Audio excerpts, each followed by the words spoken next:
Hi friends. మరి తిరుమల తిరుపతి దేవస్థానం అంటే ఎంతోమందికి ఇష్టం కదా. మరి అటువంటి తిరుమల వెంకటేశ్వర స్వామికి సంబంధించినటువంటి ఒక గొప్ప క్షేత్రం హైదరాబాద్లో నిర్మింపబడిందనమాట. దాని పేరే ఇప్పుడు మొత్తం ట్రెండ్ అవుతూ వినిపిస్తూ ఉన్నటువంటి పేరు స్వర్ణగిరి. మరి స్వర్ణగిరి దేవాలయం అనేది మరి హైదరాబాద్కి తిరుమల తిరుపతి దేవస్థానానికంటే గొప్పగా మరి 22 ఎకరాల్లో నిర్మించబడిన ఈ యొక్క క్షేత్రం ఇప్పుడు ట్రెండ్ అవుతూ ఉందన్నమాట. అసలు ఈ క్షేత్రం అనేది మరి వెంకటేశ్వర స్వామి వారిని గొప్పగా మరి ఈ యొక్క క్షేత్రంగా నిర్మించబడడం జరిగింది. ఈ క్షేత్రాన్ని ఎవరు నిర్మించారు, అసలు ఈ క్షేత్రంలో చూడవలసినటువంటి గొప్ప మరి విశేషాలు ఏమున్నాయి, అలాగే ఈ క్షేత్రంలో ఉన్నటువంటి మరి ప్రతి ఒక్క విషయం గురించి ఈ రోజు మన వీడియోలో మనం తెలిసేసుకుందాం. ఎవరైనా కనుక ఫస్ట్ టైం మన ఛానల్ చూస్తున్నట్లయితే కనుక సబ్స్క్రైబ్ చేసుకుని పక్కన ఉన్న బెల్ ఐకాన్ క్లిక్ చేసేయండి.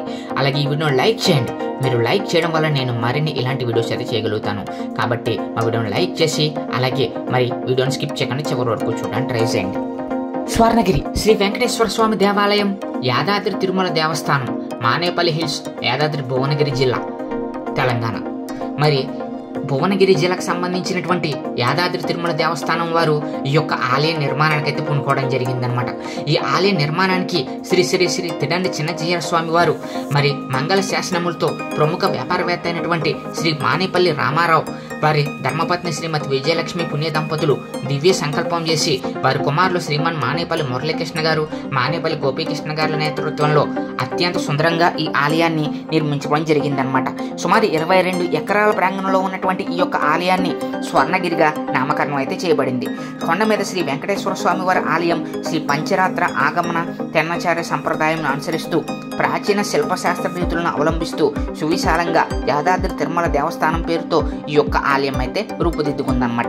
మరి ఈ దివ్య స్వర్ణగిరి యాదాద్రి తిరుమల ఆలయంలో సుమారు 12 అడుగుల ఎత్తైనటువంటి విగ్రహ రూపంలో వెంకటేశ్వర స్వామి వారు కొలువై ఉన్నారు. శ్రీవారితో పాటు పద్మావతీదేవి, గోదాదేవి, శ్రీ మదన గోపాల స్వామి, గరుడు అల్వార్లు కూడా రామానుజాచార్యులు వారి నిర్మించబడ్డారనమాట. ఈ క్షేత్రం తెలంగాణలోని అతిపెద్ద వెంకటేశ్వర స్వామి ఆలయంగా కూడా చెప్పుకోవచ్చు. పల్లవ, చోళ, చాళుక్య, హొయసులు, విజయనగర నాయక శిల్పరీతుల్లో నిర్మించబడిన ఈ ఆలయాన్ని ప్రపంచ ప్రసిద్ధి చెందినటువంటి స్థపతి శ్రీమాన్ డిఎన్వి ప్రసాద్ స్థపతి అనే అసమాన ప్రతిభతో రూపకల్పన చేశారు. అంతేకాకుండా దేశంలో వివిధ రాష్ట్రాల నుండి కూడా అనేక మంది శిల్పులను సమీకరించి ఆలయ నిర్మాణాన్ని ఆద్యంతమో పర్యవేక్షించారు. అలాగే శ్రీమాన్ డిఎన్వి ప్రసాద్ స్థపతి గారు గతంలో సమతామూర్తి శ్రీ రామానుజాచార్య విగ్రహాన్ని దివ్యదేశ ఆలయ రూపశిల్పిగా కూడా పేరు ప్రఖ్యాతులు తీసుకురావడం జరిగింది. మరి ఈ ఆలయంలో ప్రధాన ప్రత్యేకతలు ఏంటి, అసలు ఈ ఆలయంలో మొత్తం 22 ఎకరాల విస్తీర్ణంలో నిర్మాణం జరిగింది కదా. ఇక్కడ ఏమేమి ఉన్నాయి అనేది మనం చూడొచ్చు. ఇక్కడ ఇందులో మొదటిగా స్వాగత తోరణం గురించి చెప్పుకోవచ్చు. స్వర్ణగిరి క్షేత్రం ప్రధాన ద్వారం దగ్గర స్వాగత తోరణం నిర్మాణం గావించబడింది. విజయనగర నాయక శిల్ప శైలిలో శ్రీ వెంకటేశ్వర స్వామి విగ్రహాలు, ఎత్తైన శంఖ చక్రాలు మరియు భగవద్ రామానుజాచార్యులు వారి విగ్రహాలు ఈ ద్వారం నిర్మాణం ముందు గావించబడింది.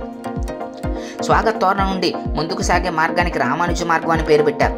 ఈ మార్గంలో ముందుకు సాగితే మనకు బ్రహ్మరథం కనిపిస్తుంది. బ్రహ్మరథం విశిష్టమైన స్వాగతాన్ని వర్ణించేటప్పుడు బ్రహ్మరథం పట్టారు అని అంటారు.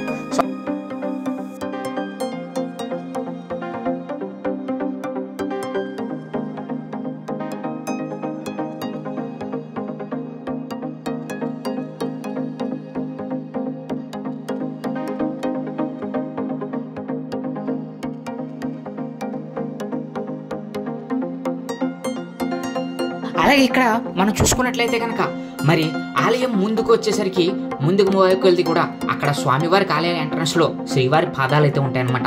ఎంతో అద్భుతమైనటువంటి ఈ యొక్క పాదాలు అనేవి మన తిరుపతిలో అలిపిలి మెట్ల వద్ద ఎలా ఉంటాయో మరి అంతకంటే ఒక గొప్ప అద్భుతంగా ఇక్కడ ఆలయంలో సంబంధించినటువంటి శ్రీవారి పాదాలు పెట్టారు. ఆ శ్రీవారి పాదాల మీద ఇక్కడ అందరూ కూడా కాయిన్స్ అయితే అతికిస్తూ ఉన్నారనమాట. అలా కాయిన్స్ నిలబెడిస్తే మన యొక్క కోరికలు నెరవేరుతాయని చెప్పేసి అందరూ కూడా అక్కడ చేరి అక్కడ కాయిన్స్ అయితే ₹1 కాయిన్స్ అవన్నీ కూడా ఆ యొక్క పాదాల మీద అయితే నిలబెడుతూ ఉన్నారు. గోచరిస్తూ ఉంటాయి. వాటిపైన బ్రహ్మ, శివుడు, సతీదేవి సమేతంగా శ్రీ వెంకటేశ్వర స్వామి వారు దర్శనిస్తూ ఉంటారు. అలాగే మనకి ఇక్కడ వైకుంఠ మార్గం అని కూడా పేరు కూడా ఉందన్నమాట. శ్రీవారి భక్తులు శ్రీహరి దశలు తమ భక్తి గానాలతో శ్రీవారిని దర్శించుకునేందుకు ఈ మార్గం ద్వారా స్వర్ణగిరికి చేరుకుంటూ ఉంటారు. అది ఈ మార్గంలో మనకు దశావతార విగ్రహాలు కూడా దర్శనమిస్తూ ఉంటాయి. మరి ఈ విధంగా స్వర్ణగిరికి చేరుకోగానే ఎదురుగా మనకి 54 అడుగుల ఎత్తైన ఏకస్థలాస్తంభం కనిపిస్తూ ఉంటుంది. పూర్వం మహారాజులు తమ విజయాలకు ప్రతీకగా ఏళ్ల శిలాస్తంభాలు ఆలయాల వద్ద స్థాపించేవారు. వాటికి విజయస్తంభం లేదా కీర్తి స్తంభాలను పేరు పెట్టేవారు. ఆధునిక కాలంలో భగవంతుని సేవ కంటే గొప్ప విజయమే ఉంటుంది. ఈ ఆలయ నిర్మాణం ద్వారా శ్రీవారిని సేవించుకుంటే భాగ్యాన్ని తాము పొందటమే కాకుండా ఆలయంలో లోకార్పణ కూడా చేయొచ్చనేది భక్తుల యొక్క గాథ అన్నమాట. అలాగే భక్తికి దాతృత్వానికి ఔదర్యాన్ని ప్రతీకగా దీనికి మానేపల్లి విజయస్తంభం అనే నామకరణంతో ఈ విజయస్తంభం ఇక్కడ ప్రతిష్ఠించారు. లత అలంకరణ పూర్ణమైనటువంటి స్తంభం, పీఠం మంగళప్రదమైనటువంటి గజం మొదలైనవి ఇవన్నీ ఒక చారిత్రకమైన సందర్భాన్ని ముందు తరాల వారికి జ్ఞప్తి తెచ్చుకునేలా ఏర్పడ్డాయి. అయితే దేవాలయంలో గోపురాలు 4 మరి విషయం మానేపల్లి కుటుంబం వారు ఒక గొప్ప నిర్ణయం తీసుకున్నారన్నమాట. మరి 1000 ఏళ్ల క్రితం భువనగిరిని రాజధానిగా చేసుకుని కనిపించేటువంటి భువనగిరి కోట నుండి తెలంగాణ ప్రాంతాన్ని పరిపాలించిన కళ్యాణి చాళుక్య రాజుల బిరుదాలను ఈ మహారాజు గోపురాలకు నామకరణం చేశారు. అయితే ఇక్కడ తెలంగాణ రాష్ట్రంలో భువనగిరి యొక్క చారిత్రక ప్రాధాన్యం కలిగినటువంటి గిరిదుర్గం కదా. మరి తెలంగాణ పౌరుషానికి ప్రాతిపదికకి ప్రతీకగా కళ్యాణి చాళుక్య చక్రవర్తి మొదట సోమేశ్వరుడు 1041 నుంచి 1068 సంవత్సరం వరకు కూడా పరిపాలించి ఆ యొక్క బృందు త్రైలోక్యమలైన బిరుదును ధరించి ఆ ప్రాంతాన్ని పరిపాలించాడు.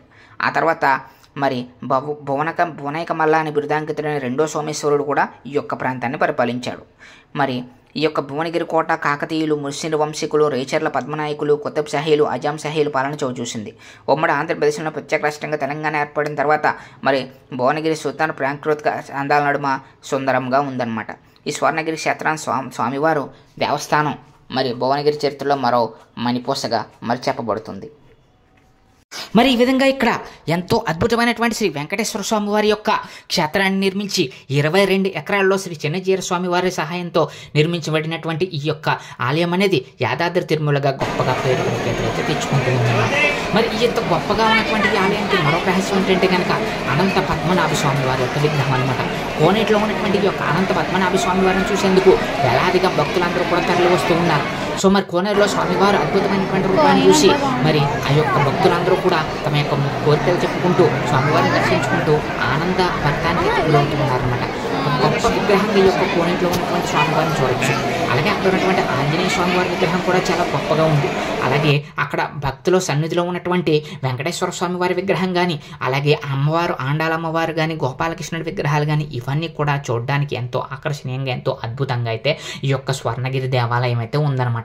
మరి అటువంటి గొప్ప స్వర్ణగిరి దేవాలయం 22 ఎకరాల్లో గొప్పగా మరి ఈ యొక్క అన్ని రకాలుగాను మొదట స్టార్టింగ్లో ఉన్నటువంటి శ్రీవారి పాదాల దగ్గర నుంచి నవనారసింహ అవతారాలైనటువంటి అవతారాల దగ్గర నుంచి ఈ యొక్క కోనేరులో ఉన్నటువంటి పద్మనాభ స్వామి వారి దగ్గర నుంచి, అలాగే లోపల ఉన్నటువంటి వెంకటేశ్వర స్వామి వారి యొక్క మూల విరాట్, అలాగే మరి అమ్మవార్ల విగ్రహాలు ఇవన్నీ కూడా గొప్పగా మనందరం కూడా దర్శించుకోవచ్చు అనమాట. గొప్పగా ఈ యొక్క స్వర్ణగిరి దేవాలయాన్ని తెలంగాణలో ఒక గొప్ప క్షేత్రంగా నిర్మించి మరి ఒక గొప్ప మూర్తిగా కూడా, అతిపెద్ద మూర్తిగా మరి ఎక్కడా లేనటువంటి విధంగా, తెలంగాణలో ఎక్కడా లేనటువంటి విధంగా 70 అడుగుల పైన ఉన్నటువంటి ఈ యొక్క మూర్తిని నిర్మించి మరి పర్యాటకులందరినీ కూడా ఆకర్షించే విధంగా భువనగిరి జిల్లాలో ఉన్నటువంటి ఈ యొక్క గొప్ప క్షేత్రం అనేది తెలంగాణకి, హైదరాబాద్కి 50 నుంచి 60 కిలోమీటర్ల దూరంలో ఉందన్నమాట. భువనగిరికి 5 నుంచి 10 కిలోమీటర్ల దూరంలో భువనగిరికి ఉంది. అలాగే భువనగిరి ఎల్లమ్మ టెంపుల్ నుంచి 2.5 కిలోమీటర్లు 2 కిలోమీటర్లు వస్తుంది అనమాట. మరి అంత గొప్ప క్షేత్రాన్ని మరి మనందరం కూడా దర్శించుకున్నాం కదా. మరి మీలో ఎవరైనా ఎంతమంది ఈ యొక్క క్షేత్రాన్ని దర్శించారో కామెంట్ సెక్షన్లో కామెంట్ చేసేయండి.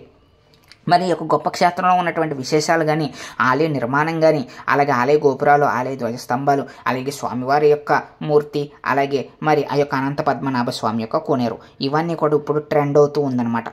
సో మరి ఇది ఈరోజు మన వీడియో ఫ్రెండ్స్. ఈ వీడియో కనుక మీకు నచ్చినట్లయితే మా ఛానల్ లైక్ చేసి సబ్స్క్రైబ్ చేసుకుని పక్కన ఉన్న బెల్ ఐకాన్ని క్లిక్ చేసేయండి. Thank you friends. Thank you so much.